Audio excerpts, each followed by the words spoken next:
Hey, greetings, salutations, and good morning, sports fans. It is The Drive coming out of the Findlay Hyundai Studios. Devin, Dixon, Paul, Ratliff, Atkin, and the college basketball season is in the books. Put it on ice. Fun night last night. Last night, the NCAA men's basketball natty delivered what I would call a gritty defensive battle with the Michigan Wolverine men coming out on top, taking down Dan Hurley and the UConn Huskies 69-63 for their first title since 1989. It wasn't pretty. Yeah, it was not. It was not pretty. Michigan shoots just 38% from the field, struggled from deep, didn't hit a three in the first half, but got UConn in foul trouble, won the points in the paint, got to the free throw line, knocking down 25 of 28 free throws. The star of the night, Elliot Cadeau. Elliot Cadeau, who dropped 19, had a couple and ones, hit the first three of the game early in the second half. Yeah, he played well. He earns most outstanding player honors, leading a nice second half surge that sealed the victory. You never felt like Michigan was going to lose the game, but you never felt like UConn was completely out of that game last night. And it kept my attention throughout, and that's all I could ask for. I didn't have a dog in the fight. Yeah, and this kind of marks, Michigan winning. I mean, Hurley's got some guys, Solo Ball, Caravan, Silas Demery. Like, they've got some top-end talent for sure. But Demery had 2 points last night. I know, he had a really bad game. A lot of fouls, just wasn't his best effort. But as far as, like, the top-end talent that Michigan has, they went in the portal. That's truly the mark of a new era of college sports. Is every single starter on Michigan was on a different college team last year. They asked a player afterwards. I can't remember who they were interviewing. Was it Yasiel? Yaxel? Lindenborg. Yeah. What will you guys be remembered as? And he said, probably that we're mercenaries. Yeah. I mean, the UAB for him. Morez Johnson Jr. went to Illinois. Well, not just UAB, though. Yeah. 3 years at a JUCO, Arizona Western. He's 6'9". He wasn't even recruited. He spent 3 years at a JUCO to develop. Yeah, I was reading an article on Front Office Sports. He was working in a warehouse, after high school. He wasn't even sure he was going to play college basketball. Yeah. And his mom convinced him to get in the JUCO ranks and then go to UAB and then on to Michigan. The story, it's like a movie, really. But yeah, Amara went to UCLA, Cadeau went to UNC, and Burnett went to Texas Tech. All those guys find their way to Ann Arbor this year and link up to make transfers and molding them together in one off season, not as easy as everyone thinks. No, Dusty May gets a lot of credit. And Caravan, Mullins, Solo Ball, those are all UConn guys. 3 of their 5 starters were recruited to UConn, played at UConn their entire careers, or started or playing their careers at UConn. And it's just the polar opposite for Michigan. I mean, Dusty May, I was listening to a podcast this morning. College basketball now, it's about being a coach 50% and being a GM 50%. And he brought in an amazing class of players to make this team what it was this year. The most dominant team in college basketball from start to finish. Remember the Players era. They were blowing out Gonzaga by 40 points in the tournament in Vegas. And everyone's like, wow, look at this team. Is this for real Michigan hoops with Dusty May? And it proved to be more than legit. They're just unbelievable group. And that was a better game than I expected, though. Even though I did call for the cover last night on the show, I did not really think whenever Michigan started to separate a little bit, I'm like, are they going to come back again? And they did make it tight in the very end. We got the Solo Ball. Big shot? Yes, that was one shot that made it tight, made it close. I think it was 67-60, 42.8 seconds left. And at this moment, at my little watch party I was at last night, I said, all right, there's a chance. As a Solo Ball did, I don't know if he called back on that. He just came off the bench. He didn't even play much in the last 10 minutes of the game. He didn't come in until after under a minute to go. He didn't have a great night. Because he was dealing with an injury. He had been hurt in the last game. But this was the biggest shot for UConn all night. And at this point, you thought maybe, just maybe, they got one more comeback in them. Yeah. 7-point game, 42 seconds left. Mullen swing for Ball. Rises up, Ball. Backs it in. To be remembered. A kiss to be remembered from Raftery. That's beautiful. Yeah, I don't remember that being. Michigan fans, I don't think were too nervous. I don't think you ever got nervous. Well, and then we also got the call as they win the game. Rate this call because first championship since 1989. Did they encapsulate the moment well enough for you here? I thought they did a good job. It wasn't the greatest of last play of the. It wasn't like a dunk, a run out dunk. Well, it was great for Michigan. It was actually a heads up play to throw it into the other end and drain the clock. Yeah, that's true. But it wasn't the most like picturesque ending for a broadcaster, I guess I'll say. So let's see how this one unfolds and rate the call here. Length of the floor, layup doesn't go. Ball knocked around, flung down the floor. Caravan trying to track it down, and he will. And it's over. Hail to the champions. Hail to Michigan. For the first time in 37 years, the Wolverines win the national title. Most iconic fight song ever, by the way. Iron Eagle, I thought, 37 years. I mean, I thought it was a really Hail Michigan. Hail Michigan, yeah. I think it was a great call. Yeah. I mean, you can see it. It's not as descriptive. Again, we've talked about the radio calls versus a TV call. We're radios, so we're reenacting and we're seeing it. Of course, I don't know if everyone caught it, but the subtle "Hail to the Champions." Michigan's fight song is called "Hail to the Victors," so he was kind of playing off words there. I liked that. I mean, UConn had some chances there. They actually out-rebounded Michigan. Yeah. I thought Alex Caravan was great last night. 17 points, 11 boards. But the turnovers, the foul trouble, the interior defense. Terrace Reed didn't have his finest game. He missed a lot of baskets around like 5 foot and in.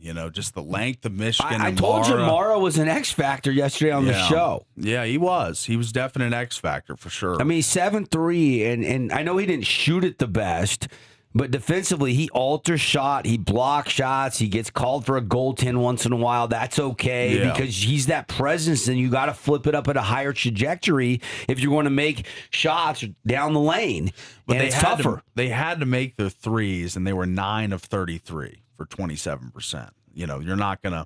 That's not a very good ingredient to winning a game against a team that's better than you. So, and another ingredient that's not good for you is your best player all tournament long going 4 of 12 from the field. So, Terrace Reed, he ended 13 and 14. It's a good stat line, but when you look a little deeper into it, if you watch the game, he was clearly frustrated by the length of Michigan.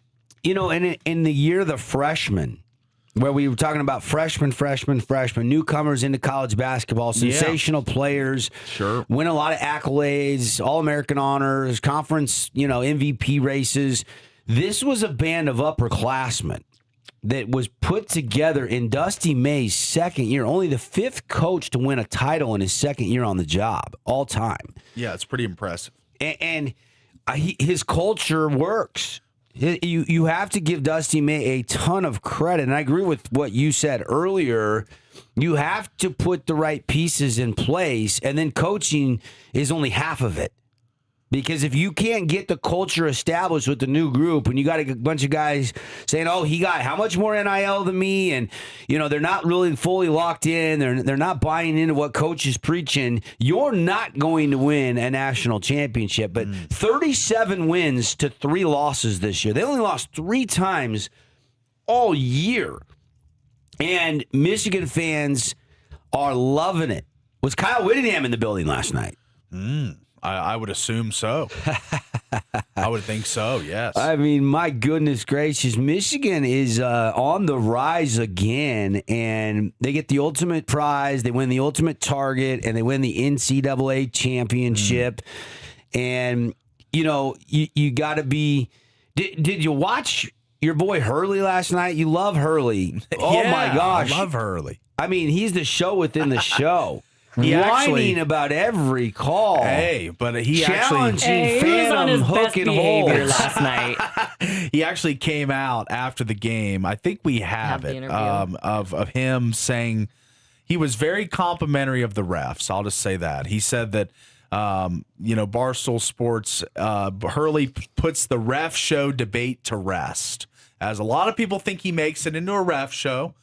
Constantly, every game, he's berating. He's on officials. They let him he's play. grinding him out. They let him play. They last let him night. play. And if anybody could say anything, I think Hurley could say in the first half he got a bad whistle. A lot of fouls called on UConn. I mean, Michigan was shooting free throws with like 10 minutes left in the bonus. Like, there was a lot of fouls called on UConn, and that's the only way they could win. And I understand that. I was listening to a lot of people say that. They had to get in the slop with Michigan. Michigan's the colt, the thoroughbred colt. They want to get out and run and score. But UConn needed to muck this game up to make it a game. Long possessions. Yes. Let the clock wind down on offense. Really uber hard defensively. Yeah. Try to play physical, match their size and strength. I get it. Well, this is Hurley's comments on the officiating last night. As everyone knows, he's tough on the officials. He grinds them every game. But this is what he had to say after the national championship game. Mind you, he just took the loss. So let's see what he has to say here. This will be the final question for Coach Hurley. Is that a pressure, Zach? Come on, buddy. Don't blow it. Dan, how much did the officiating change the game tonight? This guy. I mean, is there fine? I mean, what I know about fines, is there fine? Fine for Zach. I think so. I mean, Fine for the It reporter. was very inconsistent from first half to second half and touch fouls. hey, listen, that's an all-star group there. I mean, Kip, Kip and Jeff. I mean, obviously, and James, who we're familiar with as well. It's such a physical game. I mean, Michigan is so physical. I just thought, and again, it's not the reason why we lost the game. Obviously, plus 13 at the free throw line, plus 12 in attempts. I just thought that the first half, foul trouble, really. I thought we were, positioned if we didn't have that foul trouble to potentially go into the halftime with a lead. You go in with a lead, and they make a run. You're down 5 instead of 11. But we also too, a problem for our team has been undisciplined fouling, at times. But it's hard to ref that game. We both played so hard. I mean, that's not an easy, game to officiate. And if I could have those three guys ref, every game the rest of my career, I would sleep well at night. Look at that. Complimentary of the officials. Well, what's he gonna say? I mean, He could crush them. He just could, yeah. lost. The fact of the matter is, though, he lost 2 challenges during the game. Yeah. Well, He one also- of them at the end was a grasp, or he was just hoping for a Hail Mary Something, there. yeah. He still challenged it. I get it. And but lost. With 20 seconds left or whatever, you're really going to hold that against him? No, I'm trying just- to buy I'm- a flagrant foul. That's all he's trying to do. I'm not holding against it. I'm just stating the facts. All right. I'm just All stating right. the facts. He challenged and lost. He did. And every time I looked over, Dan Hurley is like, he's straight up. Oh, it's a travel. Oh, he's straight up. Look at oh, this he's for our viewers. I mean, Looks like Hurley's in studio. It's actually the entertainment inside of the entertainment. Watching his animation. He's animated. Absolutely. I will say this. He was not as annoying last night as he has been in past games, but he's still so animated, and I just have a hard time rooting for Dan Hurley. I don't know why. He's a damn good coach. Yeah, he he's a really great is. coach. I mean, to get UConn past Michigan State, past Duke, into this championship game, past a good Illinois team. The Duke game was it. I mean, that was they blew it. I mean, that was realistically the best win of his tournament Yeah, run. you said it was a choke job. It was. It was still a great win for UConn, though. Yeah, well, what is it? Is it a great win or a choke job? Because you can't have both. I think you can have both. Either A the team team can- choked it away, or it was a great win. You can't have both. Did I stutter? Tara, did I It was stutter? a great win. It was a great I'm gonna win. just Okay, answer. okay. Yeah. There we All go. right, all right. She's backing me here. Yeah, it was a great win. Everybody freaking loved that game. Yeah, because the other day you said People it was that a don't choke even like job. basketball loved that game. Well, that's what makes the tournament great is moments like that. Yes. But Paulie said it was the greatest choke job ever. I don't know if I said ever. Yeah, you said choke job. It was definitely a choke job. So you give credit to Hurley in a loss, but you downplay Duke and say they choked. Duke was a 6-point favorite and lost straight up. Yeah. UConn was a 7-point underdog last night and covered, by the way, and almost won. So I think it was a much more valiant effort than a favorite that was favored by 6 losing straight up. You think Dan Hurley Yes. is the best coach in college basketball? I think he's better than Shire. I said, do you think he's the best coach in college Yes, basketball? I think never he's the mentioned best- John Shire's I think he's name. the best active coach in college basketball. Yes, I do. And the animation doesn't bother me. you. No, because there's been I Bob like Knight. it. There's been plenty of predecessors. Mick Cronin's animated. No one ever gets on his case. Yeah. No, a lot of guys are animated. So I mean, I don't know what it is fault about you for being animated. there is a big contingent of anti-Hurley people out and there. you're one of them, clearly. I'm not anti. I just find him annoying. Okay. I think he's a great coach. I agree with you on all fronts. Is he the best coach in college basketball active right now? I mean, if he would have won last night, it would have been a slam dunk. There's a sliver of doubt that he's the best. Who is better than Hurley right now? Dusty May. He won last night in his second year on the That's job with recency 5 effect. transfers. That's recency effect. Oh, that's what I'm saying. There's an emphasis on we are an instant gratification country. You see it and you enjoy it and it's fresh. Yeah. Dusty May outcoached him head to head. He did, but he had a perfect storm of transfers. Is he going to be great next year? We'll see. You just said you have to be Hurley's been 50% coach, 50% Hurley's been great GM. for 4 years. 4 years. He's been to 3 Final he's been the Fours, most consistent. 3 championship games in 4 years. Yeah. That is better than Dusty May. That's better than anybody going right now in college basketball. And he's doing it without all the transfers. That's right. I mean, he's doing it with the core guys that have stayed in one place. Yeah. Which is pretty dang impressive. He's got something going. Well, and I think he maximizes potential. I'll say this: as much as I dislike the, all the sideshow Bob stuff, he looks to be retaining players, keeping players happy. Yeah. They play max potential. They play hard, like all the things you love about a coach. So Where did Terrace Reed go before UConn? He is one of the transfers. I'll let you take a guess. I don't recall where Terrace Reed was from. Michigan. Never broke the lineup. Oh, that's right. I remember that from the broadcast. Never got in. Never really played significant and minutes. Yet he's a star. And he's a star. And that just speaks to Hurley's player development. Yeah. He couldn't crack That's the not lineup. all on Dusty May, though. He's only been there 2 years. I get it. I'm not saying some slipped through the cracks. Obviously, he wanted more playing time and thought he could do better at UConn. So every athlete has their own journey. And these 5 athletes that decided to come to Michigan this year, they obviously built something amazing. But I would say Hurley is better coach than Dusty May, I would say. But that's my personal opinion. Got more titles. Yeah, just proven. More proven. He's been in more Final Fours. But Dusty May for making the jump, oh my gosh. Sensational Florida what he's Atlantic. done. I mean, it's pretty amazing his rise.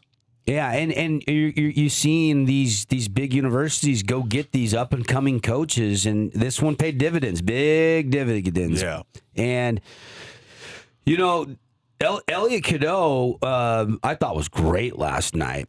And you mentioned that Players Era Championship. Yes. I remember when they played Gonzaga, and the story by Jeff Berzello came out, and it came out last night about almost midnight. And the quote kind of I don't remember this quote from the Players Era, but he said, "We're the best team ever assembled." That's what Cadeau said in the regular season before Michigan pounded Gonzaga. Yeah. And they were the most dominant team in the country. Yeah. They lived up to it. And I was nervous about the Arizona game because I thought Arizona was the best team in the country, and I was wrong. I mean, Michigan shot the lights out. Now, they didn't shoot the lights out last night and still won. That's right. That's a mark of a good team. Yeah, that's right. It was a good team. They find ways to win. So, you got to adapt. You got to survive and advance in this tournament. And they didn't really have many close calls. But as far as last night, that was the closest call they had all tournament. So it showed some resilience, some grit, some fight from Michigan to even when it's not going 70 and sunny every day, every game you play, you can still find a way to win ugly. And it was clear UConn wanted to make the game ugly. And in the first 15 minutes, Paulie, it was trending in UConn's direction. I mean, they were ahead, and it was not looking good. And Lindenborg did not look good. In fact, he said at halftime in the interview, like, I got to play better. I played soft. Yeah. You know, you could tell he was injured too, and he was not 100%. He was 1 of 5 in the first half and did not look like the Big Ten player of the year. I just think that this game was definitely winnable for UConn. I know I haven't given a ton of flowers to Michigan this morning. I've been talking up Hurley, saying how UConn had a chance. Yeah, but, you haven't given any to Michigan. Yeah, but I mean, I just feel like a lot of the best players for UConn played just about as bad as they could. I mean, even Caravan, who had 17, was 5 of 14, 3 of 10 from 3. Terrace Reed, 4 of 12. Money Mullins, as you call them, 4 of 17. 2 threes is all. 3 of 10. He was 3 of 10? 3 of 10. Oh, he hit one late. That's right. He did hit one late. 30%. Like, their team percentage, 27. Like, it's just, you're not going to win like that. And to make it as close as they did, I do think is a lot on coaching. No, they played hard. Yeah. They played hard. He motivates his guys to play.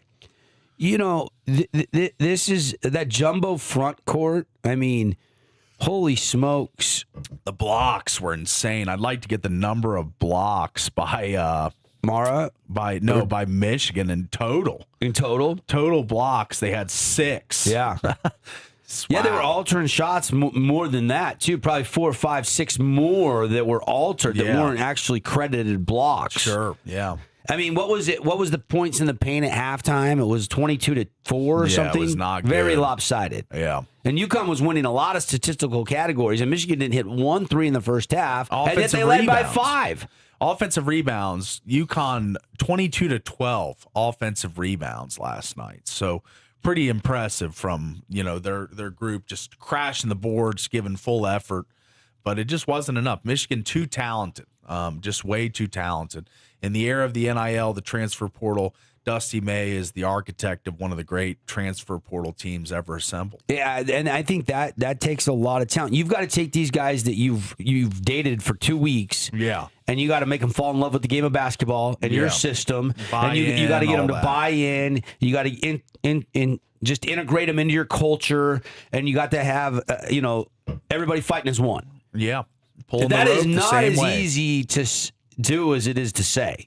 No, it is not. It is definitely a tough task to basically make a team in an off season, with no real contingency plans or guys in the stable. I mean, they realistically played these transfers more than anybody. I mean, all 5 of them played heavy minutes. So it's just it's interesting for the era of college sports we're in, that this is how you build a team now.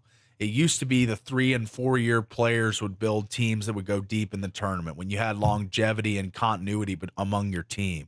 But now you take the mercenaries because they're talented and they can play. And Michigan proved that last night. All right, we're off and running from the Finley Hyundai Studios. Check out 0% on the Tucson. They've got as low as 0.9 on a lot of other models over there. Go check it out. It's the spring into summer sales event going on now at Finley Hyundai off exit 13. So as you're heading towards Coral Canyon Golf Course on I-15, that's that last exit before you turn off to Hurricane or go out to Sand Hollow or Quail Creek Reservoir. That is where you'll find the new home in the Sienna Hills Auto Mall, our friends at Finley Hyundai. We'll take a break. Back in a flash. The way too early top 25 poll is out. Where does BYU rank, and who is number 1 and 2 and 3 and 4? We'll chat about that a little bit next. Then we got some other stories to get into. We got a great show on tap. Glad you're with us here on The Drive.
Welcome back, everybody. We've got congratulations in order for some of our listeners after last night's national championship. And here is the plan, because we have a lot of winners, right? We have 64 listeners that got into our Road to the Finals fan challenge, where you're attached to a team.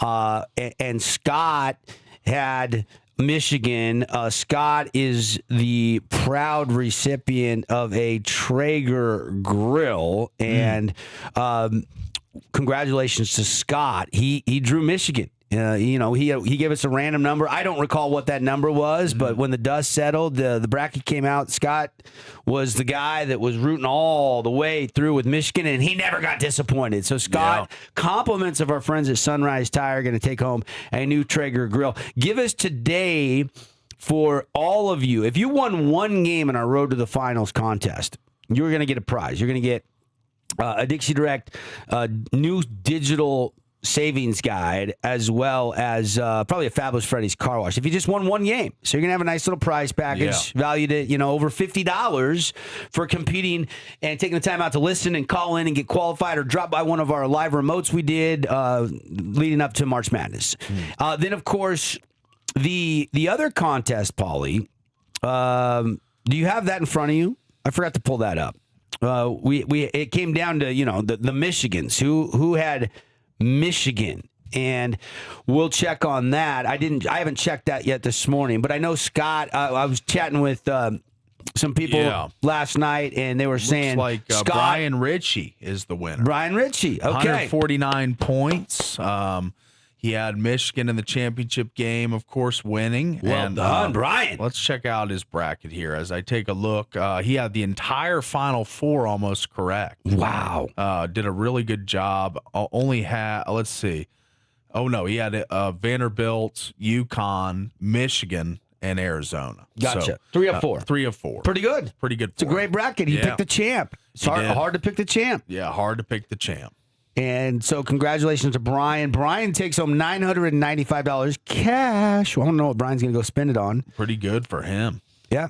Could 1, 2, 3, 4, 5, 6, 7, 8, 9, 10, 11, 12, 13, 14. It looks like 18 people had Michigan winning the tournament. And of our 300 and whatever it was, 40 or however many brackets. So and is that 1 through 18? That is 1 through 18. You get 32 and points then if you get the one champ. at 21, so 19. So there's 19 Michigans. Only one guy, Carl Struchen. He had 107 points with Michigan behind a couple Arizona entries. Gotcha. So Gotcha. Good stuff. Good stuff. If you had Michigan, you took the top 20. We don't have prizes for the top 20, sorry, but we do have prizes for our champion, $995 cash. So Brian gets the cash. And then the next 4 people in the standings, if there's a tie, we'll pay a tiebreaker 5th if we have to with prizes.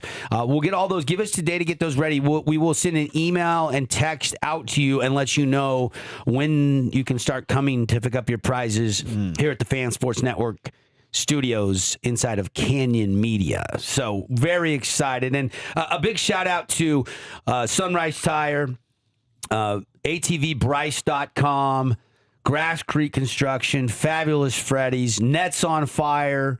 We're giving away, we got a signed ball, and we've got a Lowry Markkanen signed jersey. We got some really cool stuff from Nets. Appreciate House of Jump. Who am I forgetting here?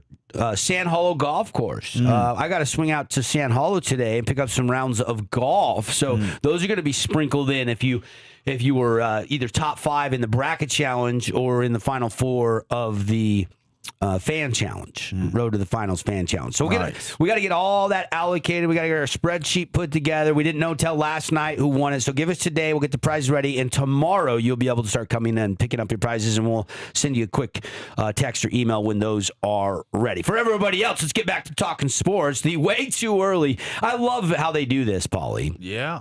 Because you haven't even had the dust settle. People are still writing about the season it was for Michigan. They've already got the way too early top 25 out. But of course, I wanted to see if any of our local teams pop there. Of course, Michigan is going to be number 1. Yeah. Do you know who number 2 will be? I would assume Duke. Correct. Yeah. 3.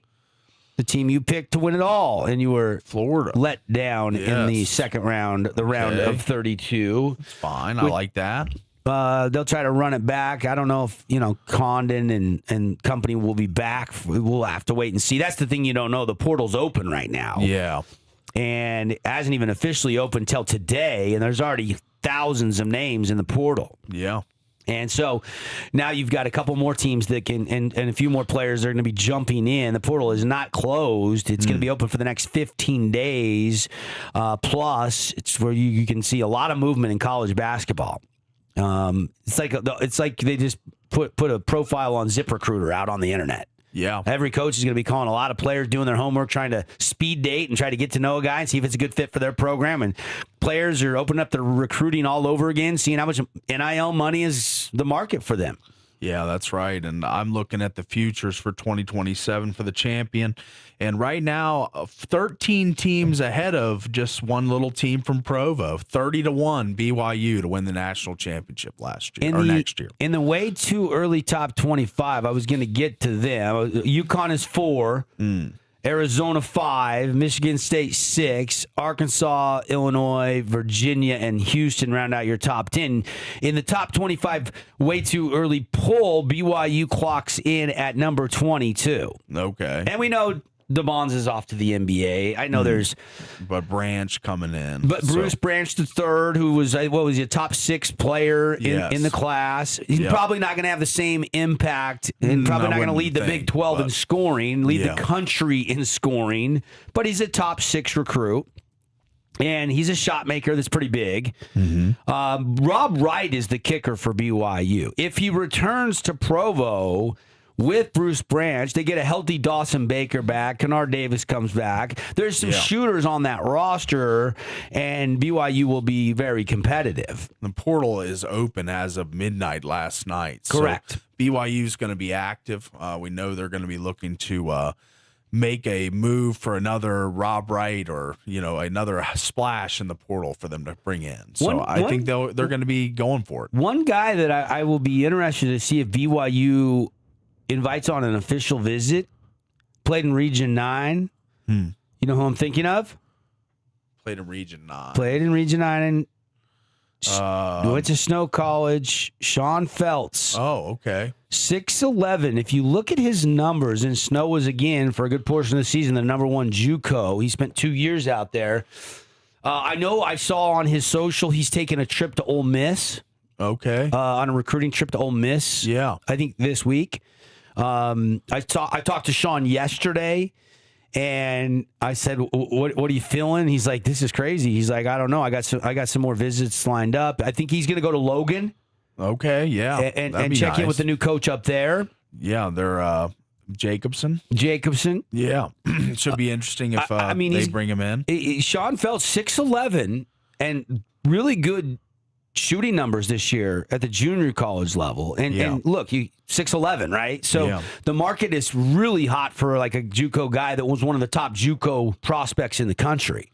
Yeah, so he heading D1. Yeah, he's going D1. Will it be BYU? I'm not sure. I don't know. Because they just, I don't want to say ran him off, but BYU freshman Xavier Staten has entered the portal with a do not contact tag, a source tells 247 Sports, a former 4-star recruit, ranked as the 37th overall recruit in the 2025 class. So I don't know that they're looking to bring in JUCO. I mean, I think they're looking for a big swing. Their biggest hole last year was their post players. I didn't say Sean said he was going on a visit. I said, he mentioned them as a potential when I chatted with him yesterday, and he said we'll see if he gets that invite or not. So I think Sean kind of had a little interest of seeing if that was a possibility, but it wasn't a done deal yet. But I know that he's got some big schools that are going to be seeking after him. Some of the other local players are in the portal too. Ike Finlayson leaving Hawaii, it looks like. He's back in the portal.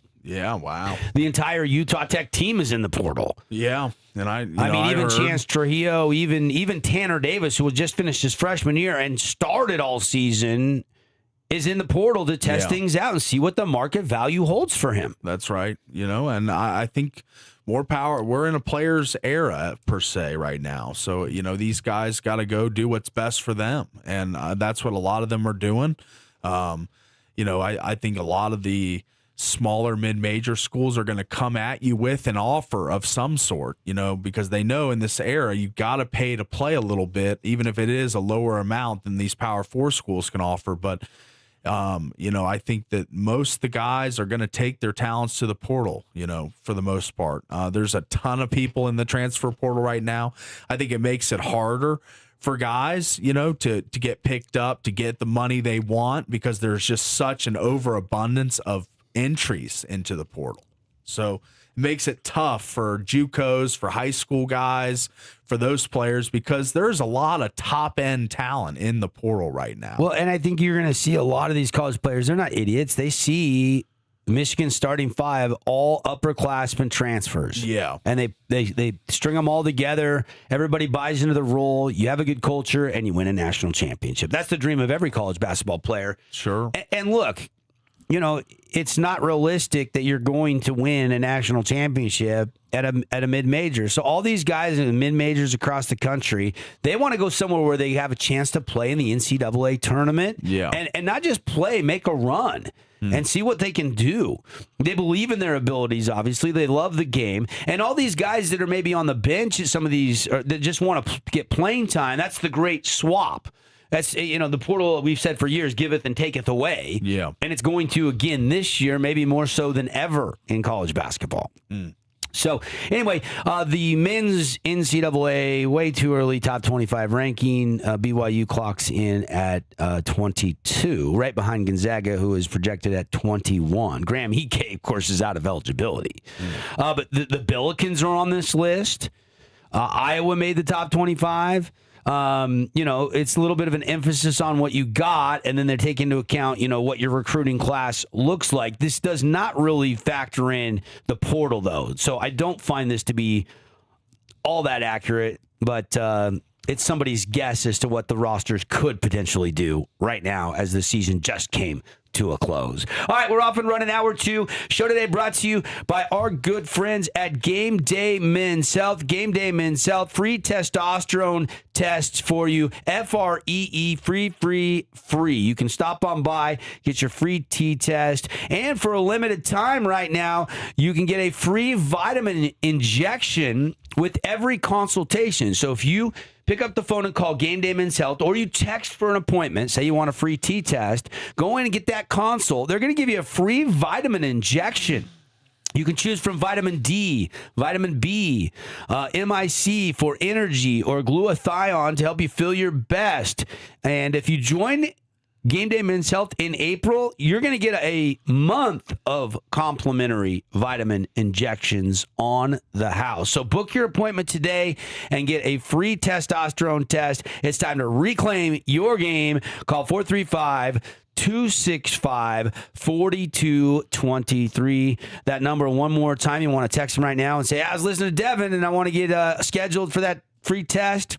Get a free vitamin shot. 435-265-4223, or you can visit GameDayMen'sHealth.com/St. George right now. Don't wait. These April deals will be gone soon.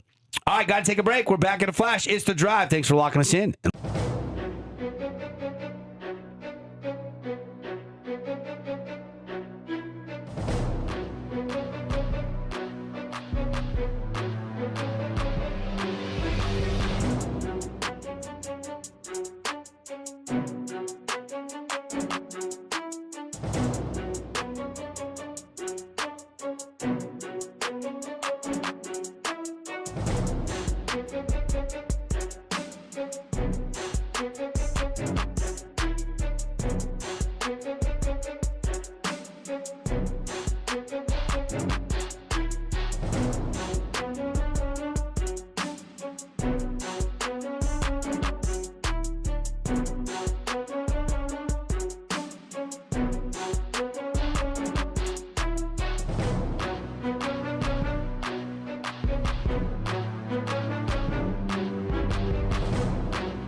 Welcome back, everybody. It is The Drive. What's going on?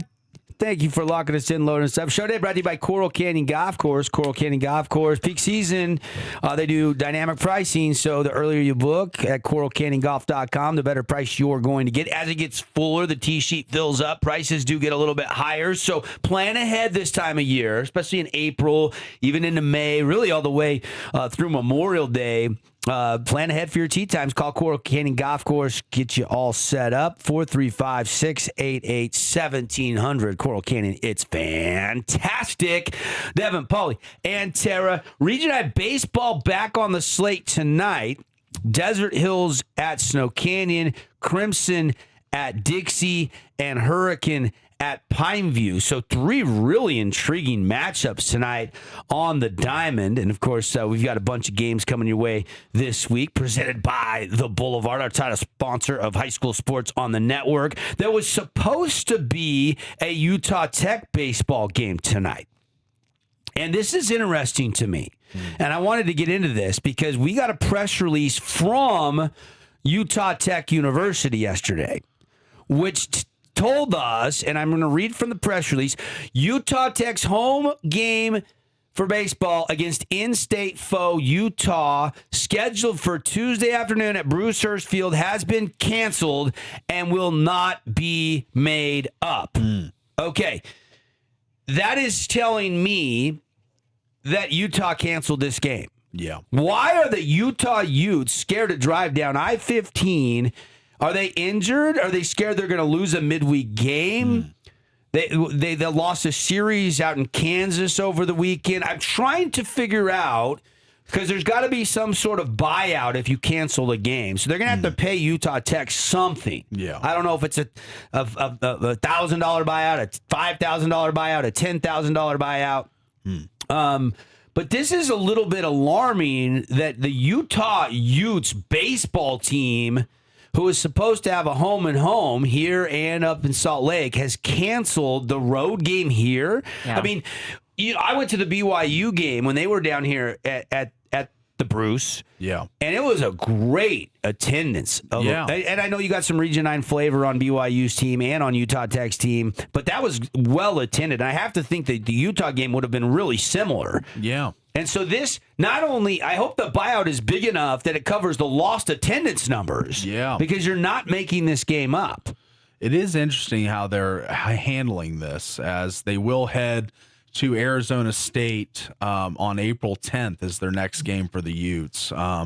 They're coming off a 3-game losing streak. They got thumped in Lawrence by Kansas in 3 straight games. So maybe they're just reeling, injured. I can't really come to a realization of why they're doing this, though. So it just seems kind of like they're backing out of the game.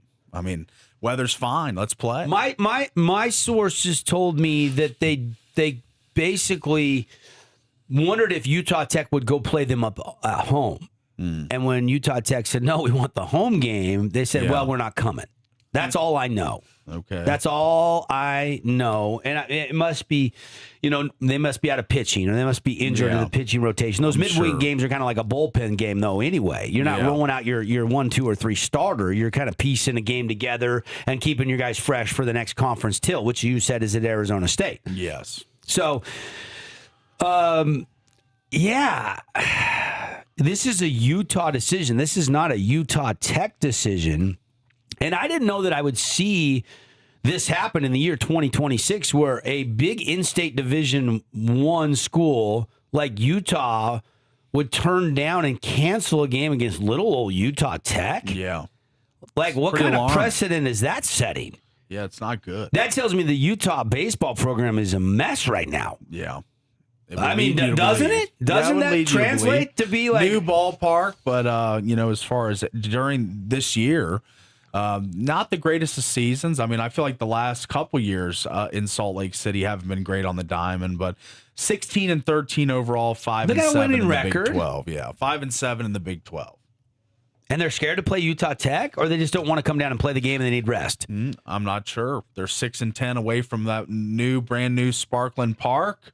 They've lost 3 in a row. Maybe they're just like, It's not worth it for us. We'll play the buyout. How is Tech supposed to react to that? I don't know. See, that's a different position to be in. I know Coach Fate now. He's a good friend of the show. We have him on often. I mean, I'm sure he will take the high road, but I would guess that there's got to be a little frustration. You're looking forward to, you beat UNLV, but you lost to BYU. You're kind of looking for another signature win on the schedule out of conference play that could really help your strength of schedule, your ranking, all those things. I know to get to a regional, you got to win the WAC, but at the end of the day, like, you'd love to be able to play them at home and get a win. I went back and looked. Utah Tech has beaten Utah at home the last 2 seasons. Does that have anything to do with it? Might. Where Utah's like, well, I don't want to go down to St. George and get whooped by Utah Tech again on their ballpark. Potentially. I mean, I would hope that Utah and their athletic department are not that scared, but I mean, they could be. How would you react? Tara, how would you react? Your daughter has a game scheduled, and the opposing team calls and cancels it. You're all excited. You've got plans to go watch that game. Yeah. You're all excited. Your daughter's been working really hard, and then all of a sudden, hey, we're not coming. We're not going to play the game. We're canceling it. I'd be ticked. Yeah, that's just kind of a wimpy move on Utah. Yeah, it is. And it looks like their game, at Utah, is still on the schedule for Yes, May it is. 12th. So yes, it is. they'll play them at home, but they won't come down here and play them. Correct. That's what it appears. So, yeah, that's what I'm saying. I'd be So upset. there was this. So for our 20th year high school reunion, our football coach at my alma mater up in Washington State invited the whole team back to have a little 20-year anniversary of this first school state championship in football, which I happen to be a part of. And so I made flight accommodations. I took my son. I went up there. The Friday night football game against a team out of the Tri-Cities area, it was called College Place High School. Interesting name for a high school. Yeah. A day before the game, called and canceled. Oh, no. Wow. Called and canceled. Yeah, that's not good. You don't really realize the effects it has on people. And when you're doing that, you're only thinking about yourself. Hey, they're going to whoop us. We're going to lose 70-0. Can we even piece together a starting line, like quarterbacks in the infirmary? I get it. There's probably a real logical explanation, but it still affects a lot of people. So when I saw this yesterday afternoon, this came out just before noon yesterday. It was after our show that this broke about 11 a.m. I was like, those scaredy cats. Yeah. Scaredy cats. The Utah Utes have gotten beat in St. George on the road. They're asking if Utah Tech wants to come up to play them in that new ballpark. And if they say yes, that takes away a home game. And when they doesn't get their way, they just cancel the game. Yeah, what the heck? Kind of loser talk. Yeah, right? It kind of is. I don't know. I don't want to dogpile on Utah because I don't have any sources or any information coming from them, and I haven't reached out for quotes. So I got to be careful here. Yeah. But at a glance, that's my reaction. It's like, doesn't look wait a great. minute. From the optics, it doesn't look great. Right. Yeah, your entire 40-man roster is out Well, sick or something. And Like, look, what? there is Utah Tech players that didn't get recruited by Utah that want to play those Yeah. guys. Oh, yeah. You're at Utah Tech. We got 3 guys that could be drafted. 3: Ryan Krapel, Petey Soto, and Kyle McDaniel. Yeah. They all could be drafted after their junior season. And obviously you heard what Coach Fate said last week before the WAC homestand. He said, "Hey, we love those guys. We would love to have them back, but we'll see what the future holds." He's they've realistic. already got the scouts there, the pro scouts. He's realistic. He knows if their draft stock's high enough that they're probably going to go. Yeah. And that's good. You want alumni with a shot at the bigs, and that's every kid's dream. You go to college, get an education, and play the game you love, and then you want to get drafted. Yep. So, the other thing is when I asked Coach, who was a pleasant surprise, he couldn't name just one last week, but he named Petey Soto of one of them. He is absolutely raking. Yeah. He's hitting 376 right now. Wow. And he credited how much hard work he's putting in the weight room, and we all know how filthy defensively he is. Oh, yeah. He's so a vacuum fast. cleaner at shortstop in the middle infield. Yeah, and he can fly. Yeah, he can. He can fly. Nothing gets past him. Yeah. So, unfortunately, You'll have to go watch a high school game tonight if you're a Utah Tech baseball fan. The home game tonight, the bottom line, has been canceled. I was actually going to make it out to that one. I thought about. No, you're not now. Not anymore. You're not now. I'm not going anymore. How do you feel about that? I mean, I was kind of looking forward to night at the yard. It affected your plans. Yeah. The U has affected your plans. They have. I'm going to send my complaints to Mark Harlan. There you go. There you go. Yes. I bet you don't get an email back. Just a wild hunch. Yes, I would assume as well. Hour 1 in the books. Hour 2 coming up when we come back. It's The Drive from the Finley Hyundai Studios.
welcome back, everybody. It is The Drive. Thanks for locking us in and loading us up. It's terrific to have you in on a beautiful Tuesday, 8 o'clock hour. Here we go. Hour one recap goes as follows. Spent the first 25 minutes of the show just recapping the Michigan Wolverines as the national champs. Then finished up the hour there talking about Utah canceling this baseball game that was scheduled for tonight against Utah Tech. Went through the high school games with you, and then also took a look at the way too early top 25, BYU coming in at number 22.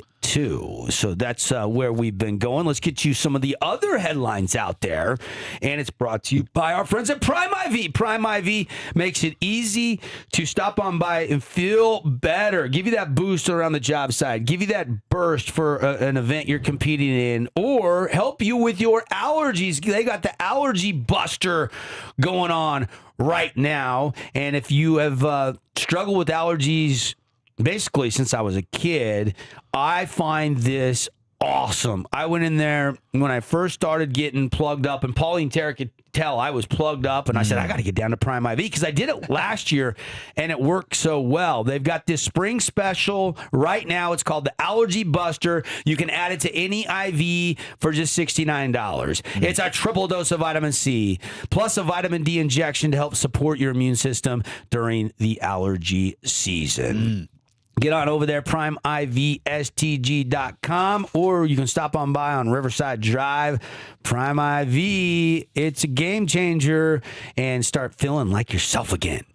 We've got the top 8 today. Let's do it right now. Let's get you all caught up on the headlines.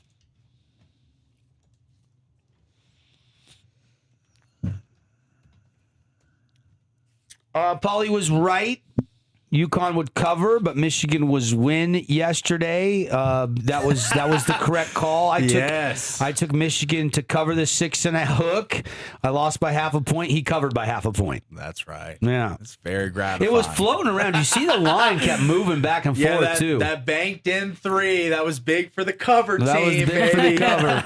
That was big for the cover. Yes. Last night. How about Dusty May and the Michigan Wolverines? Good on them. Hail to the victors. I am going to miss college basketball. I watch a lot of college basketball. Yeah, I just feel like yesterday it was feast week. I was watching all the Bad Boy Mowers Invitational and the Battle for Atlantis and the Players Era, and now it's over. And it ends in a blink of an eye.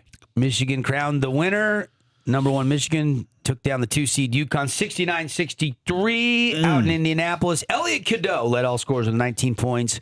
Second ever title. They won it all in 1989. So it's been 37 years. Wow. Alex Caravan sunk 17 points for the Huskies. He was their leading scorer. They were playing for their 3rd championship over the past 4 years and 7th title overall. And Paulie tabbed Dan Hurley as the best coach in college basketball right now. Active, currently. yes. Current active. I think so. Coach. I think I can stand by that. It's hard to, 3rd championship in the last 4 years. That's pretty impressive. It's hard to get to the Final Four, let alone play for the title. And they won 2 of them. Yeah. They won 2 of them. Other news, Jazz to play the Pelicans tonight. Jazz will try, but not very hard, to halt their 9-game losing streak. Utah is on the road to play the Pellies. They're 0-2 against New Orleans this season. Shocker. Utah enters the night 21 wins. They hit the over this year. Congratulations to the Ainge family and Ryan Smith and the Tankville Jazz. They've got 58 losses on the season. And again, I contest the Jazz are just simply unwatchable. Hopefully it gets better before it gets worse.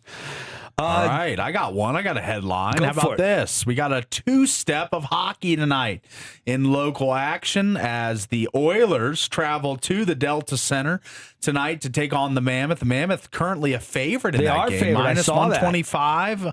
Edmonton coming back plus 105 the other way. McDavid having another incredible season. 43 goals, 83 assists, 126 points.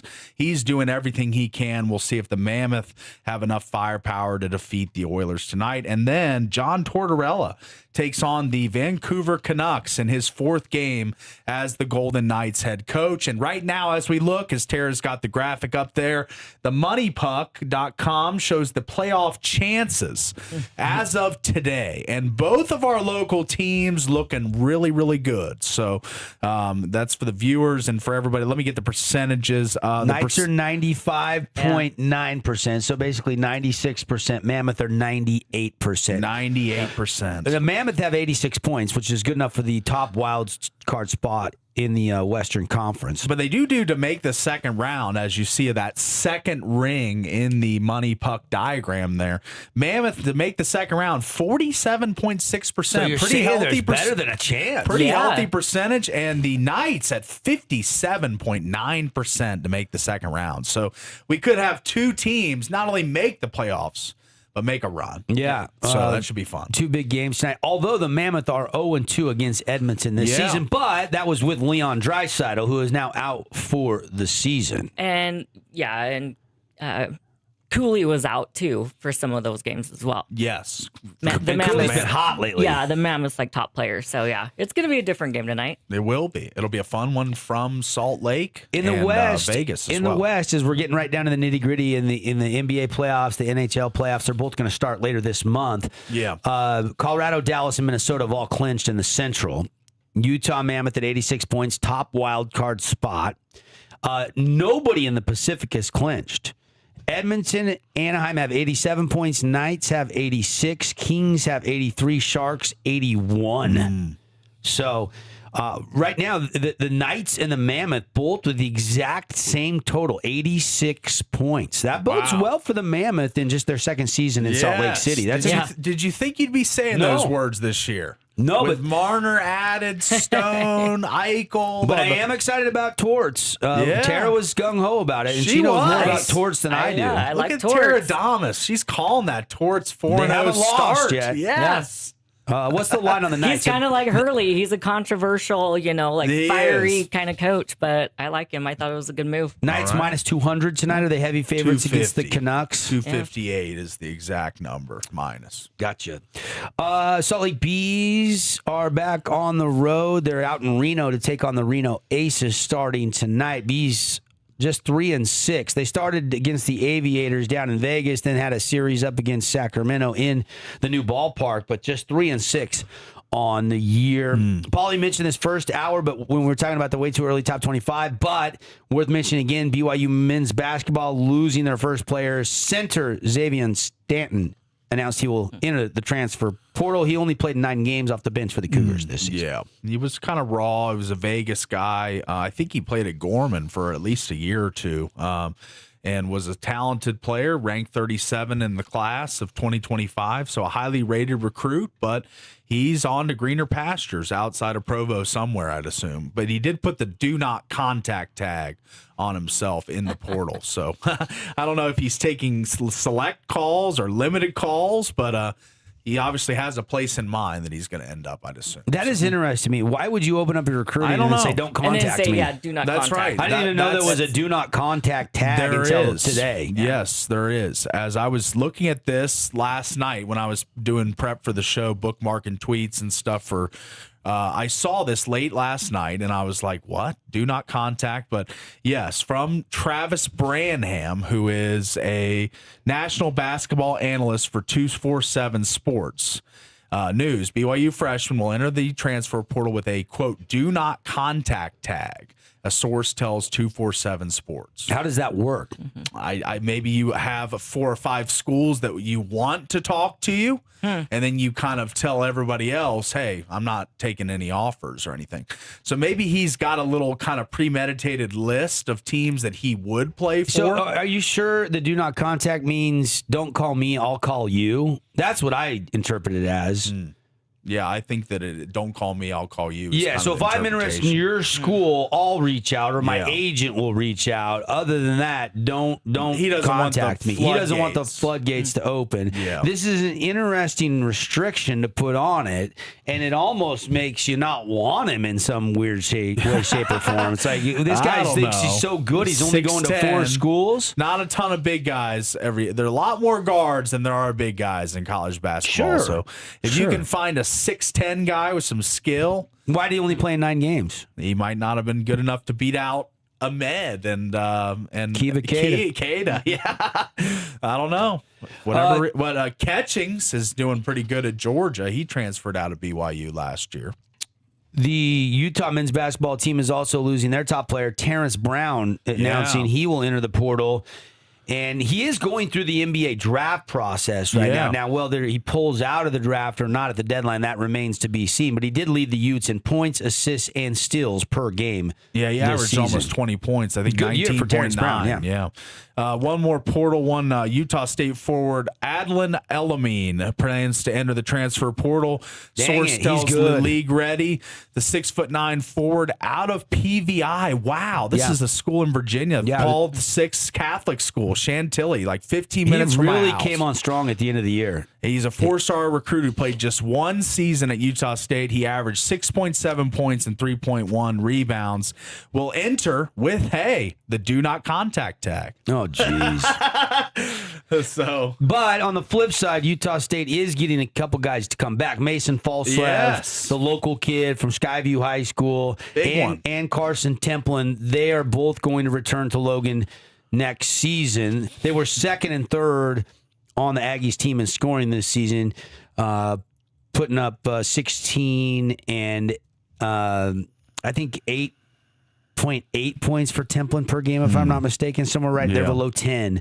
So he was third on the team. Falslev, of course, put up 16 per contest. So looks like Mason Falslev going to play out his career as an Aggie. He's from Logan, so that he's got a chance to be one of the most beloved Aggies of all time. He's right up there with some of the all-time greats. yeah, I mean, it was a banner year for Utah State basketball. Yeah. They won Win the coach. Mountain West, They won the win the Coach of the Mountain West Year award Conference for tournament. Jared Calhoun. They won the Player of the Year with Mason Falslev, and Templin was the 6th man of the year in the Mountain West. So they get 2 of those big award winners back. Obviously, And lose Falslev Calhoun, would have but- had a huge market. And he might be passing up on more money to go elsewhere. But he seems happy where I he's think at. he's married now, or at least engaged. I don't know the details on that. I think he wants to stay and play out his career in his hometown, and I got a lot of respect for that. So do I. And Absolutely. I'm sure he's getting a 7-figure NIL deal too. Don't you think that a guy that is the player of the year is going to get at least $1 million, even in Logan? I would say a lot of money for him. Yeah.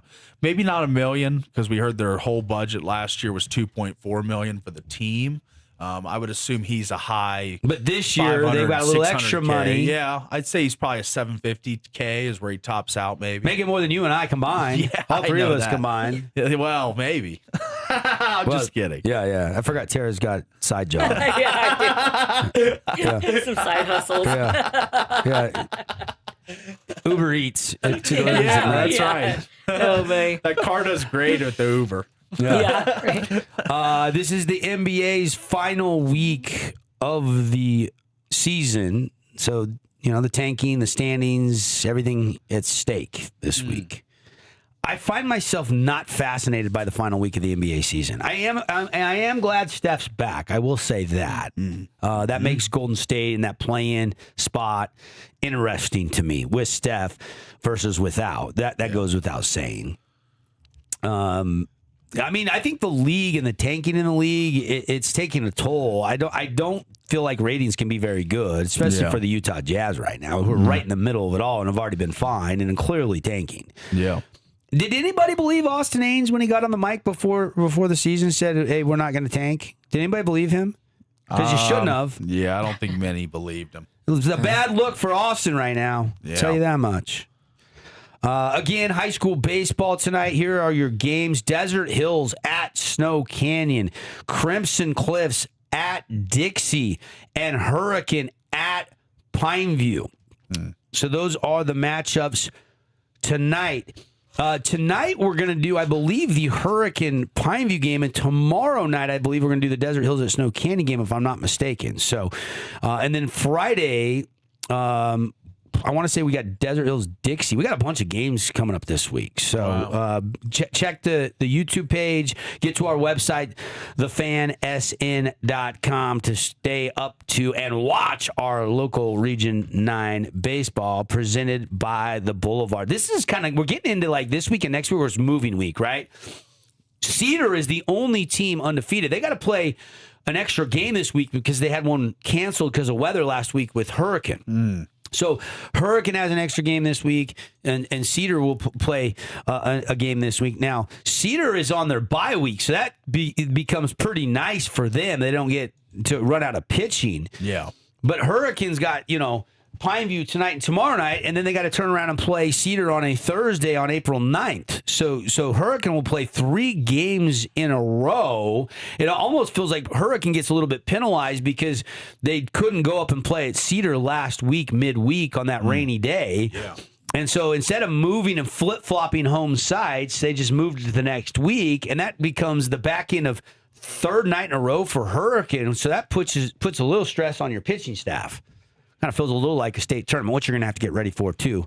And if you want to win a state tournament, you better compete for a Region 9 title, because Region 9 always wins state baseball tournaments. That's just the facts. They have done so since the year 2013.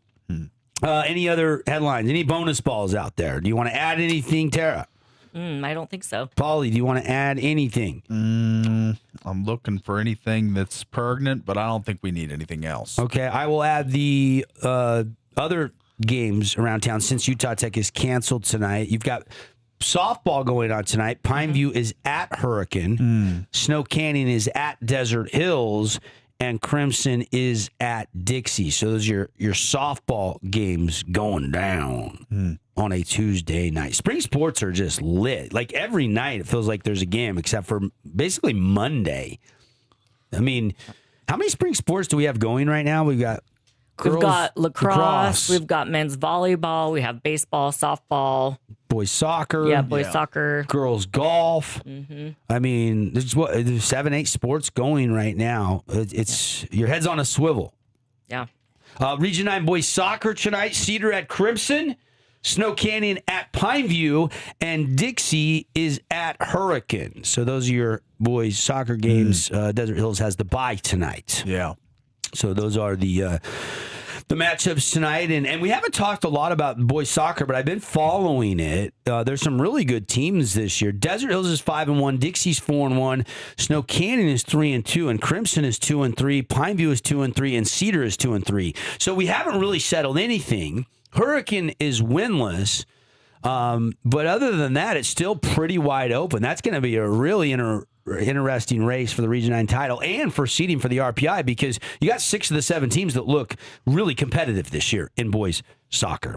All right, got to get to a break. Let's hit some different sports topics. I want to talk, let's do blank game when we come back. We'll do a quick rapid fire edition of blank game. And then I want to get into the Tuesday of Masters week. I want to talk about the odds a little bit. Rory defending, what's on the Champions Dinner, and no Tiger and no Phil. So lots to talk about. It's Masters week on the docket, and I'm all fired up for the weekend. We'll be right back.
Welcome back, everybody. It's the Drive presented by Zag. Protect your phone better. I had to go to Zag yesterday. You guys saw my phone. Yeah. I dropped it over. I dropped it over Easter weekend. I went playing golf with my son. Can't believe you ran over it with the golf cart. That's almost as bad as Paulie breaking his ankle in the Easter egg hunt. I'm still catching shrapnel for that. My ankle feels better, by the way. I'm on the mend. So, good. Yeah, I'm definitely getting mobility back. We're talking about the gym later today. Yeah. Yeah. Get on that elliptical, get some blood flow on that ankle. Let's go. Yeah. Let's go. Do you think you can handle it, or are you going to be? You gonna be okay? I can handle anything. Okay. All right. Yeah. I can handle it all. Tough guy. Again, show brought to you by Zag. I dropped my phone out of the golf cart. I was playing music, and the only reason I found my phone was because the Bluetooth speaker. That is the greatest thing when you're golfing is you have a Bluetooth speaker, and once your phone gets separated from it, it turns off. So I knew my phone instantly when it cut off, after 50 Does the feet. music stop when you run over Wow. your phone? No. Because So when you I didn't even realize you had dropped it. Yeah, I literally had not even barely made it past the putting green at Copper Rock Golf Course. Like you tee off right by the putting green.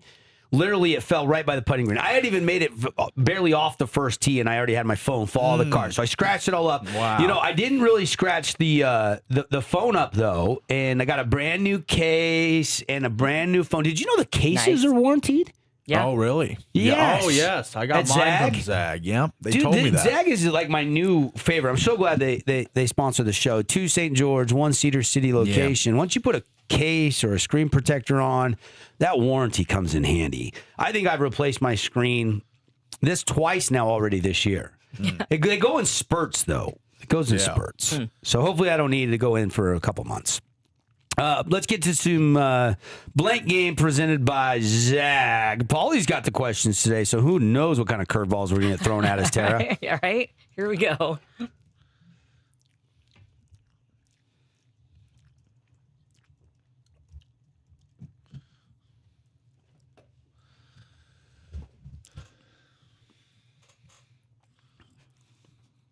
Tara likes this one. She enjoys this. I can tell by the smirk on your face. We're in for a treat, Dev. All right, here we go. Yeah, I'm sweating or am I excited? I can't tell right now. All right, we'll start slow for you. How about in the realm of baseball? We haven't talked much baseball this season. All right, how about this one? Blank has a chance to beat the Dodgers in a 7-game series in the playoffs. Well, not the Blue Jays based on last night. They got boat raced, and that was a rematch of the World Series. Yes. Nationals just took on the Dodgers in a 3-game set, got promptly swept. So that's why I asked the question. I was watching a few of those games, checking in and out, and they look very dominant this year, much like the last few years. If we're being real, it's a very, very short list. Yeah. Maybe the Braves, maybe the Yankees. Is it finally the Phillies? I think No. I wanted the Phillies to be good for They're a dark horse. long. But has the window closed on their championship aspirations? Well, their October vibes are real. That crowd is insane. Yeah. And I could see if they get into October, that could be interesting. But look, it's a short list. I want to say my Mariners, but we're off to a little shaky start. We lost again last night, 2-1 in Texas. Oh, hey, Raleigh finally hit a home run though, right? Yeah, he did. He did. Finally. There was actually a hat I wanted. They had a whole collab with Cal Raleigh and New Balance. I wanted to get you this hat. It says, "When it rains, it pours," and then it's got his number on the back. New Balance hat. It was very limited, sold out pretty much instantly. So there was no shot to get one. But right now, when you take a look at the odds to win the World Series, obviously the Dodgers going to be up top. I mean, that goes without saying. But there are some teams that can get in the mix here and maybe make it interesting because when you look at it, it's the Dodgers at plus 215. I mean, to win the World Series at less than 3-1 is insane. Then you got the Yankees at 8-1, the Mariners at 10-1. Wow. The Phillies, it should be dropping right now the way they've started the season. But it is a long season. It is. And then rounding out the top 8, Phillies, Blue Jays, Mets, Cubs, and Braves. The Braves have elite power up and down. Their pitching would have to stay healthy to go toe-to-toe with L.A., and that was not the case last year for the Braves. No, but there are high hopes in Atlanta that they'll have a bounce-back year. This is not like a rebuild to any extent. Retool, and they're ready to fly again. So the Orioles are young and fast and fearless. I mean, the Mariners are hungry. Like there's a short list, and it's not many, but they are. It's almost just infuriating how good the Dodgers are right now. Okay, yeah, I'd agree with that. It's almost like, why are we playing the regular season? Why don't we just go right to the postseason and see if anybody can beat them? Just let them just go right to the post. Yes, yes. Right? Yeah. Braves in the NL, I know that, but it would be before the World Series. But I think that is the I know that's a dark horse according to the odds. They're down there. What are they? 20 to 1. Sixth or something? Yeah, 20 to 1. But for me, that is the one that's really, really enticing. All right. And the Mariners would be my second pick. Where are my Padres at on that list? Padres. Let's take a look here. I don't think they're probably 30 to 1-ish. Maybe, yeah. 40 to 1. 40 to 1. Wow. 40 to 1, Okay. yes. Mm-hmm. Yeah. In the same area of the Orioles, Rangers, Royals, kind of in that vicinity. Yeah. All right, let's take a look at the next one here. Let's angle back into this one. I like this. Dan Hurley is the blank greatest coach of all time. Is he top 10, top 5, top 3? I understand the context of the question. I just want to lead you in. He's trying to lead you. I'll lead the witness. Leading here. the horse to water. Can't make you drink, though. I can't make him drink. And that's what he's doing right now. He's not drinking. He's taking his time. To answer this question fairly, I have to put aside all the theatrics of Dan Hurley. Yes, just the accolades and the wins itself. I mean, I almost wanted him to go to the NBA and take the Lakers job just so I could see how great he was. Because if he could rebuild the Lakers with LeBron and a college coach could have success in the NBA, I would have been very impressed. But then he comes back and goes to another national championship. So, yeah. I mean, but where does he rank? Are you asking all time? I'm pretty much saying all time, not as active. A college coach, all time. All timer, yeah. Like, is he top 10? I would assert he's on rocket trajectory to the moon right now as far as climbing up the rankings. Yeah, still relatively multiple young. Deep runs. Yeah, multiple titles. A lot of NBA players. Well, and look, I think you made a really good point earlier. The guy that transferred from Michigan goes to UConn, Terrace Reed Jr. Yeah, he's an elite guy when it comes to player development and building culture and getting. There's one thing I will say about UConn last night in the championship loss is they played their butts off. They did. They mucked it up, and it was ugly basketball. And where he stands today. Not past John Wood, not past Krzyzewski, not past Dean Smith. He doesn't pass Roy Williams. He's not past Jim Calhoun. Take him over Roy. Because those guys had multiple titles and decades of dominance. But I think he's in the top 10. So, that's my top 5, if you will. Okay.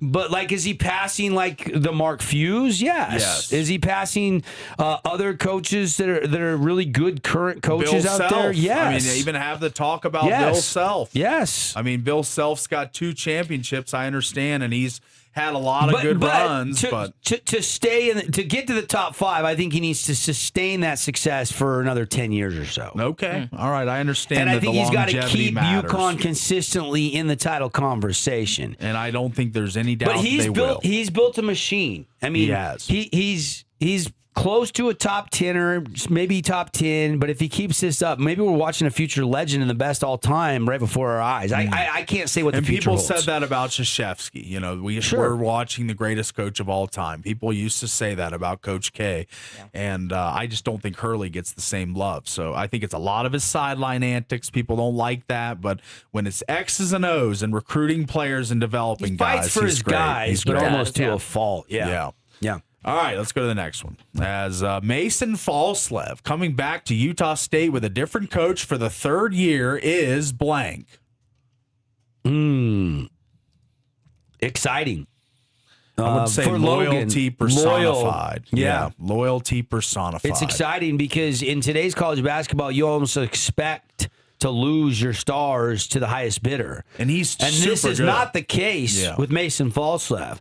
So if you're Logan, this is some silver lining because you're so tired of losing coach after coach after coach after coach. Yeah. It's nice to get the hometown kid to be loyal, like you said, and they've got to be just thrilled and excited, like I said, to have him play his whole career in Cache Valley. Yes.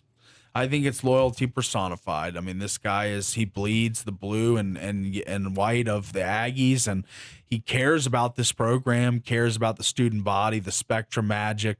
It obviously makes a difference to Mason, who grew up not far Reigning from Logan. Mountain West Player of the Year. Guy's 16, 5 boards. He's an elite defender. Yes. He is the player. engine for this men's basketball team. Yes. And he didn't hit the portal. It's with amazing. Bigger teams circling. We had rumors about BYU loving him last year, and he didn't. And he went in the portal and he tested it, and he ended up coming back. Yeah, and sure, he's getting paid. The he's different getting paid. coach thing is the massive element of this. And I think that's the word I would use: massive. Yeah, massive to get Falslev to stay in Cache Valley. All right, let's go to a negative side of the portal. How about this one? Essentially, the entire Utah Tech basketball team entering the portal is blank. Expected?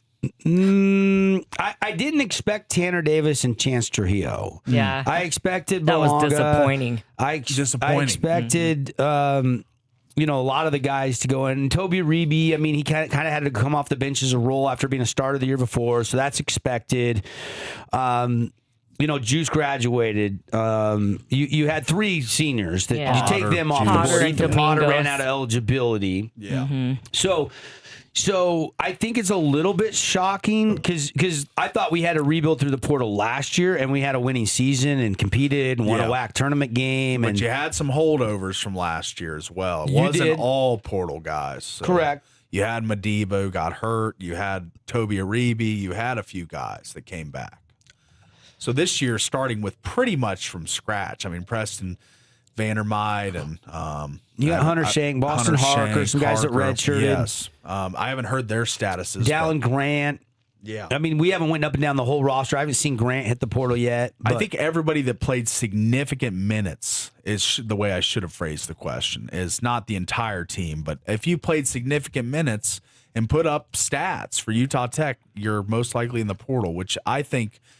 It kind of is expected in the era of college basketball we're in, where the highest bidder wins, but it's also disheartening. That's the other word I would use. It's really hard. It's chaotic, right? It's a complete reset. Yes. Sometimes a complete I think it's reset. Impossible. It's like another word is impossible. Well, look at Baylor. Baylor had their whole team hit the roster, and it's chaotic, and you're kind of pissed, and you're seeing Rob Wright go to BYU and take the money to go play with AJ DeBonza, and everybody else bails.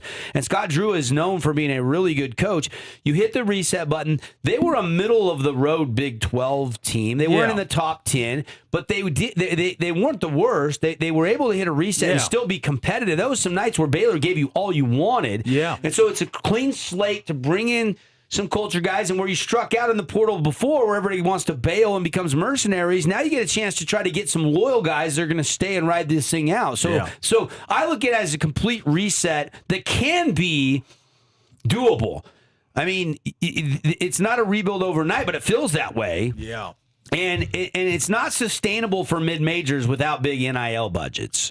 That's right. But it is sustainable because we know the portal giveth and taketh away. There's guys that went to big D1s that sat the bench that just want to play. They're tired of practicing and not playing in games. And those are the guys that are good enough to play at Utah Tech that you can target. And I don't think that, every player has a different evaluation of their value, And sometimes the offer that you get from the school you're currently at, and I'm not referring to Utah Tech here. This is just kind of a baseline example.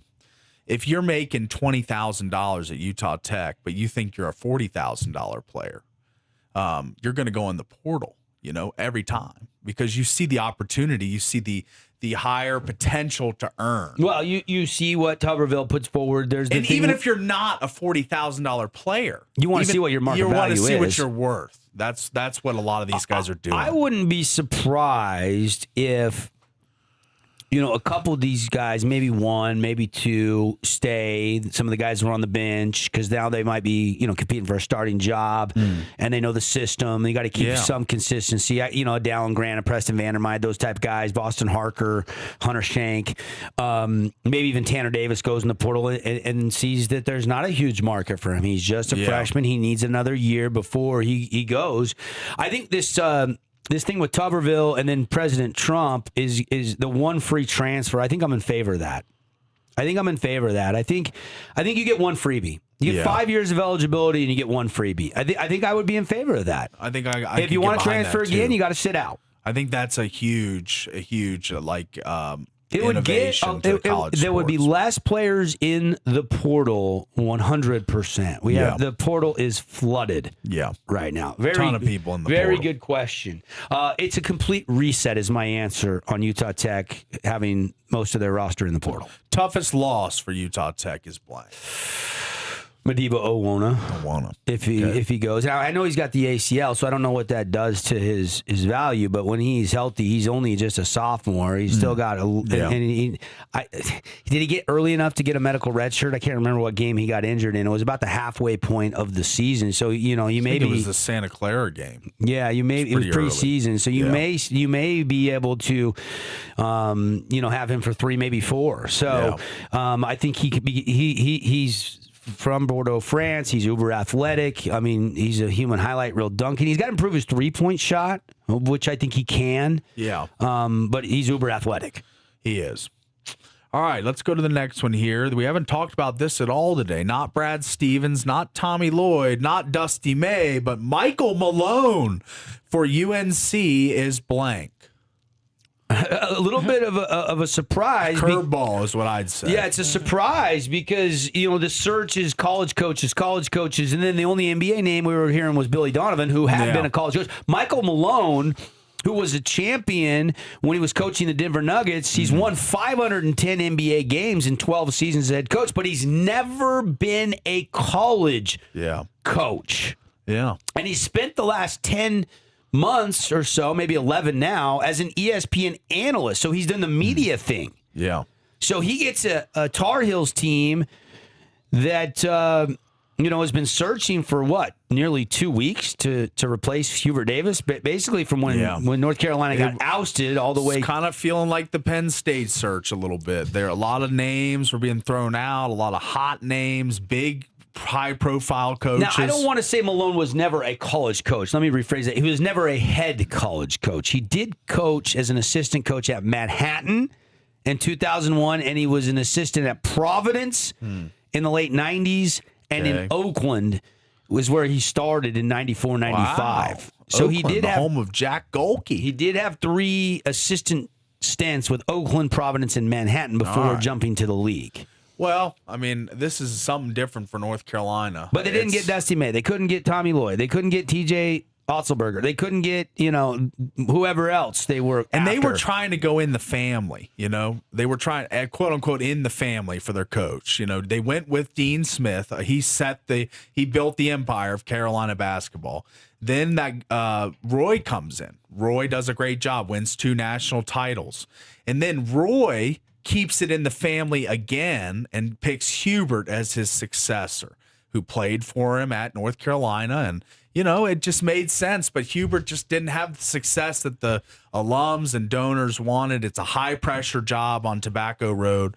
So Michael Malone, more importantly, who is he going to hire? About him, but more good importantly, who is Michael Malone going to hire as his general manager? That's what I want to know nowadays. Well, people are saying that he's going to run kind of an NBA-type prep camp, a lot like Kevin Young. It's going to be an NBA-type environment in North Carolina. So we'll see how this takes off. They've always kept it within the family, a Tar Heel born and bred type guy, but this is being as how this guy went to Loyola University of Maryland in 89 and 93. This is not the Carolina Tar Heel. First Belichick, now Michael Malone. Yeah, they're going pros. They're taking pros. And Belichick, that hasn't turned out rosy right now. And I don't know that this is going to be great. We'll have to see, Hubert, of course, went to the tournament this year, had a devastating loss in the first round, but I argue Is this a that his stunning best move? player was out. Caleb Wilson. Yeah. Yeah, I think Caleb Wilson's a top 5 draft pick. And if they have them on in that game against VCU, they don't lose. Who's Huber probably doesn't a lose his better job. pro, Caleb Wilson or Boozer? You're going to say Boozer, and I'm going to go Caleb Wilson. Yeah. I think he's a better athlete. I mean, Boozer's 250, Wilson's only 210, but Wilson's more athletic. He can shoot a little bit. He's a true Yeah, Boozer small can forward. shoot the 3-2. He shot 39%. So. Yeah, he's got a little touch. I understand. Stunning move, though, with Yeah. Michael Malone getting Big hired move. at UNC. All right, that's all I got. All right, fill in the blank. Brought to you by our friends at TDS. HelloTDS.com for high-speed internet, television service, and so much more. We'll take the break. We'll come back. We'll get you ready for Tuesday at the Masters. Getting all fired up for Sunday, where somebody's going to slip on another green jacket.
I want to clarify. We were talking about Utah Tech with basically the whole team going in the portal there when we were doing a rapid fire blank game. Yeah.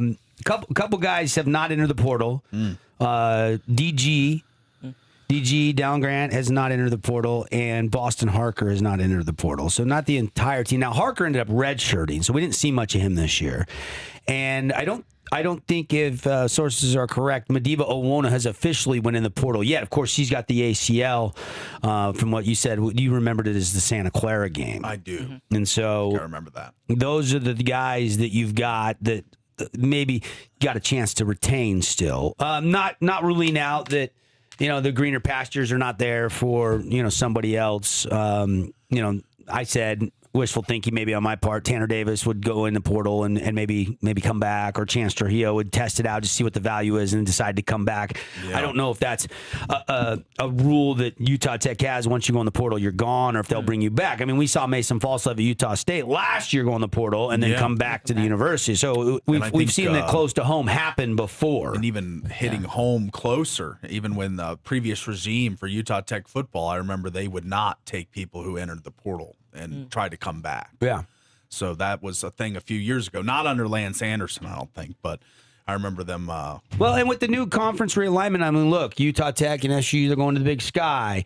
UVU's going to their new conference, the Big West. You got, the West Coast and the new Pac-12. You got all this shuffle happening in July of this summer. Yeah. And so, you don't know what's close to home for some of these kids and what's easier to travel for mom and dad to come watch you play. And then there's the NIL aspect of it. There's a lot of variables.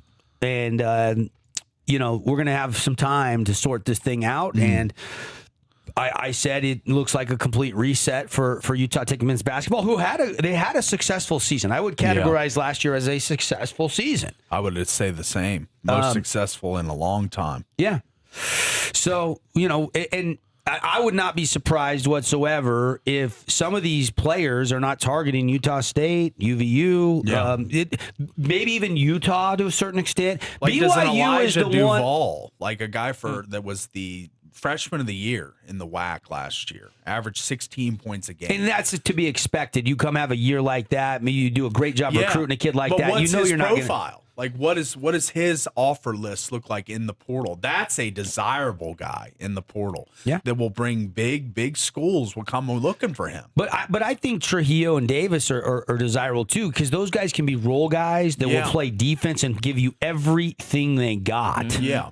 That's right. Like I know, Chance is 6'4" and Tanner's 6'4", but Tanner doesn't shoot three that well. But man, he got a quick first step and get to the rim and dunk it on your face, and you're like, where'd that come from? He did it time and time again last year. That's right. And he's only a freshman, so you hate Lou. And you had a lot of eligibility with Trujillo left. He was a Snow College transfer, so those are the ones that really sting, I think, the most, because you were hoping to retain a Chance Trujillo and a Tanner Davis. You got more eligibility. If you could keep those guys. two, Madiba and Harker and Dallin Grant, there's 5 guys back. Now you only got to go find 7. It's more than you're retaining, but it's still a reset, but it's not a complete reset. Sure. If you only retain 2, it's a complete reset. It is. I understand that. So it's a tough spot, and I just think that the mid-major coaches should be paid a ton more than they're getting right now, because they're working harder than these Power 4 guys. I can tell you that. Did you guys watch any of the Monday at the Masters coverage yesterday at all? I did not. It was really intriguing to hear the different angles when players were asked about Tiger Woods. Yeah.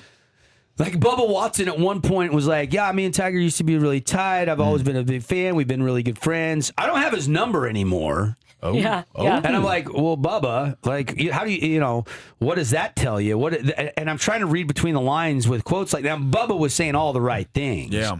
But when he said he doesn't have Tiger's number anymore, I was just like, And then Freddie Couples gets on the mic, and Freddie has been kind of more probably like a father figure. And Freddie said, look, I'm not at a place where I respect Tiger too much to really say anything. Like, I think I'd love to spend a week with Tiger, and I would probably enjoy it more than him. Yeah. And he said whenever he texts Tiger, it's always like, hey, how the kids? Hey, he never texts him about golf. So it's more of that friendship. It was interesting to hear players and what they thought their relationship with Tiger was, because that was the number one question asked to a lot of players yesterday. I bet. And that's why they probably didn't want him there. even if he was just going to be an ambassador type, like show up and just kind of be a fan guy and, kind of be a part of the scene. Fred Ridley wanted him. He didn't want him. There, he didn't want him because there. it would have been a huge distraction. Yeah, media circus. But I heard this one. I want to run this by you while we're talking Masters. This is something that came up yesterday that I heard. And I think on the Golf Channel with Steve Sands, he was talking about this. So every year, the last 4 years, the last 4 winners, Scheffler twice, Rahm, and DeChambeau, right? Were the Masters winner, or not DeChambeau? Rory won it last year. Rory, I'm sorry, not DeChambeau. DeChambeau has not won the Masters. The last 4 winners were all leading the FedEx Cup playoff standings entering the Masters. And all 4 of those guys. So who is leading the FedEx Cup standings right now? Don't look, just guess. It's not a big name. It's not a big name. It is not. It's not Chris Gotterup, is it? No, it's not. Even smaller name than Gotterup. Oh my gosh! Yes, this guy is a relative unknown. It's so early in the season. I mean, but that's been a fact. The last 4 Masters winners have all been leading the FedEx Go a Cup. step further. The winner of the Masters in the last 14 years has come from somebody that's been top 15 in the official world golf rankings. Okay. So you have the Justin Thomases the of the world, the Jordan Spieth. You have the John Rahms, the Scotty Schefflers, like the big Rory McIlroy. The big. I mean, there's only a few Angel Cabreras and Mike Weirs, that won the Masters. And get a lifetime exemption. Maybe Danny Sergio, Willett. Stuff Danny Willett comes to mind as an outlier, but most of the time, it's Sergio won in a playoff over guess who? The same guy that lost in a playoff last year, Justin Rose in 2017. Yeah. And Sergio was well outside the top 50, I think, when he won. Yeah, he was not at the peak. Of his powers. I'm just saying. A lot of the time, though, it is a big name that wins a green jacket. That's right. But right now, the leader in the FedEx Cup playoffs, because you're not going to get it. I mean, I don't think that anybody could pull this. Jacob Bridgman is the leader. Yeah. So, and they were saying he's going off one of the guys at 35-1 right now on the betting odds. But there's only been one. This would be his first time at the Masters. Playing well. There's only been one person who's won in their first appearance at the Masters. Like their debut round at the Masters. So he would be the second guy to ever do that. It was a name I had not heard of before. Okay. So it was kind of a... Well, it's true. Like these wraparound events, these FedEx Cup points, the Michael Brennans. Yes. The Matt McCartys. I mean, Matt McCarty wins the inaugural Black Desert Championship. He's in the Masters. Yes. Michael Brennan, winning this year, he's in the Masters. Like that propels them and helps them get status to where they can get... Fuzzy Zeller. Yes. Fuzzy. Really? Really? Yeah. The odds are out, and Scheffler's 4-1. Yeah. And then there's a drop to the to the Rorys and the Xanders, and there's another drop. It's almost like there's tiers. Yes. So we'll get into that a little bit more. Draft day tomorrow, baby. We'll have our Masters fantasy picks draft tomorrow. Yes. We'll see if we can get Bob Casper on the program either tomorrow or Thursday morning live from Augusta National. I'd like that. Which is our usual insider because he's with Real Golf Radio. So we've got a lot of Masters talk coming tomorrow on the program. I can't wait. Yeah. Part of your contest tomorrow. You're ready to go. It's been a great show. Thanks to Soda Weight Loss, and thank you for making us part of your day. We'll see you tomorrow on The Drive.